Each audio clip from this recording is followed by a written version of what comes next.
जब मोदी साहब पहुंचे हैं जनाब ये ब्राजील, अब आप देखें उनको full time red carpet reception दिया गया।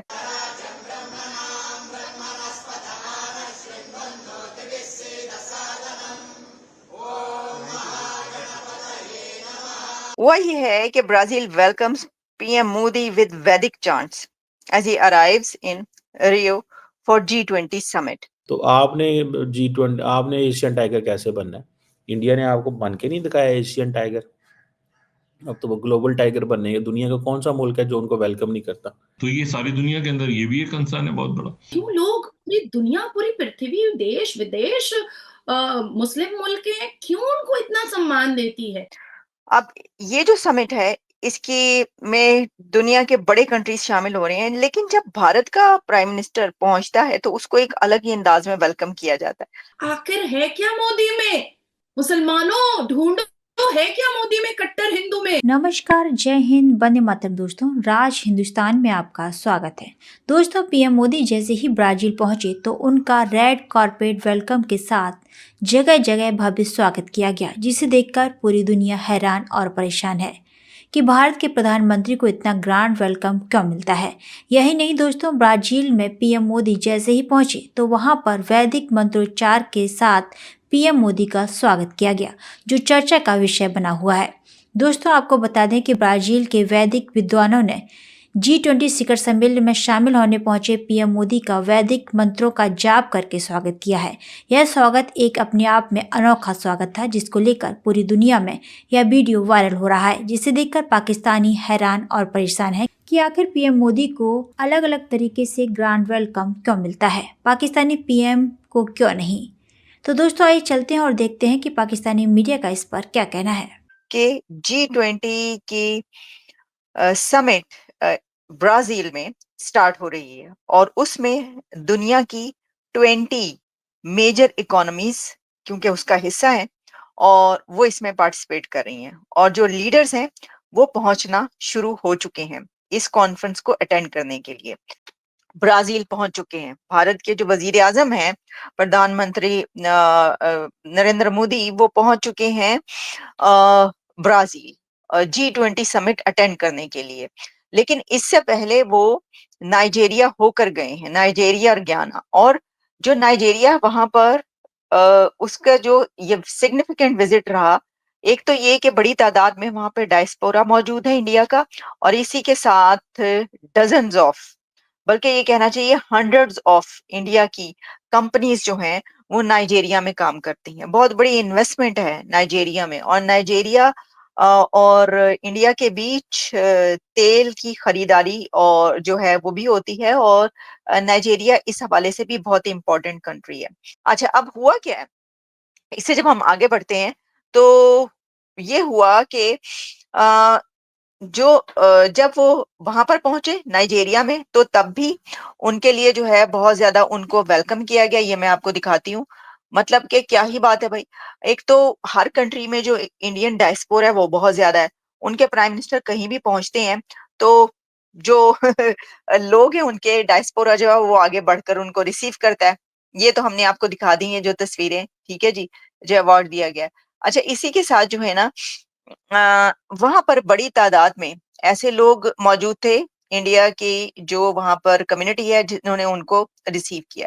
लेकिन उसके बाद जब मोदी साहब पहुंचे हैं जनाब ये ब्राजील, अब आप देखें ये ब्राजील में पहुंचे तो वहां पर इस तरीके से उनको रिसीव किया गया, ये आप देख रहे हैं। और ये देखिए वहां की जो इंडियन डायस्पोरा कम्युनिटी है वो वहां पर आई है उनको रिसीव करने के लिए।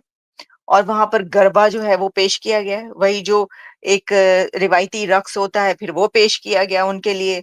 और जो आप जानते हैं कि वहां पे म्यूजिक के लिए जो इंडिया के खास क्लासिकल और भारतनाट्यम और इस तरह के जो भी म्यूजिक और कल्चर और डांस है वो पेश किया जाता है हमेशा से ही, मतलब जहां पर भी वो पहुंचते हैं। देखें उनको full time red carpet reception दिया गया। अच्छा, अब ये जो है ना, ये मैं आपको ये दिखाती हूँ कि ये एक और काम हुआ है, और वो ये काम हुआ है कि जब वो ब्राजील पहुंचे हैं ना मोदी साहब, तो उनको वैदिक चांट्स के जरिए जो है वो रिसीव किया गया। अब मैंने कहा अच्छा ये क्या हुआ है? ब्राज़ील में वैदिक चांट्स कैसे? तो वो मैं आपको बताती हूँ हुआ क्या। हुआ ये है कि Brazil welcomes PM Modi with वैदिक chants as he arrives in Rio for G20 summit. अब ये जो समिट है, इसकी में दुनिया के बड़े कंट्रीज शामिल हो रहे हैं, लेकिन जब भारत का प्राइम मिनिस्टर पहुंचता है तो उसको एक अलग ही अंदाज में वेलकम किया जाता है। आपको पता है पाकिस्तान तो ऐसी फोरम्स में नहीं जाता और ना हमें बुलाया जाता, ना हमारे वज़ीर आज़म साहब कह रहे थे कि अगर हम हुकूमत में होते तो हमने G20 में होना था।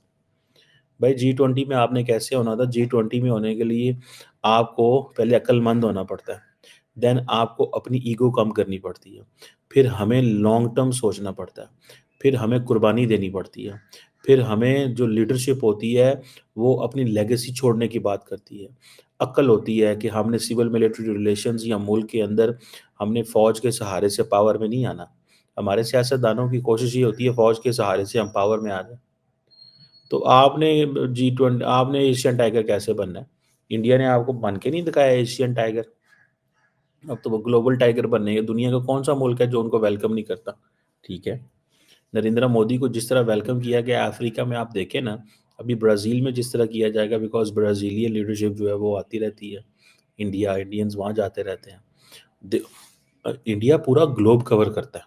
हमने तो ग्लोब का देखिए यही चीज़ें होती हैं कि ये बड़ी इम्पोर्टेंट है। ठीक है जी, आप पूरा का पूरा ग्लोब कवर करते हैं वो। हम ग्लोब कवर नहीं करते, हमारा ग्लोब ही छोटा-सा। हमारा साहब वो हमने सिर्फ एम्बेसीज़ खोल दी हुई हैं और वहाँ पे कभी हमारी लीडरशिप को कभी गए ही नहीं, ठीक है। अगर आप अमेरिका गए हैं तो आप मैक्सिको चले जाएँ, आप अमेरिका गए हैं तो आप कोई नॉर्थ अमेरिका का एक और मुल्क डाल लें।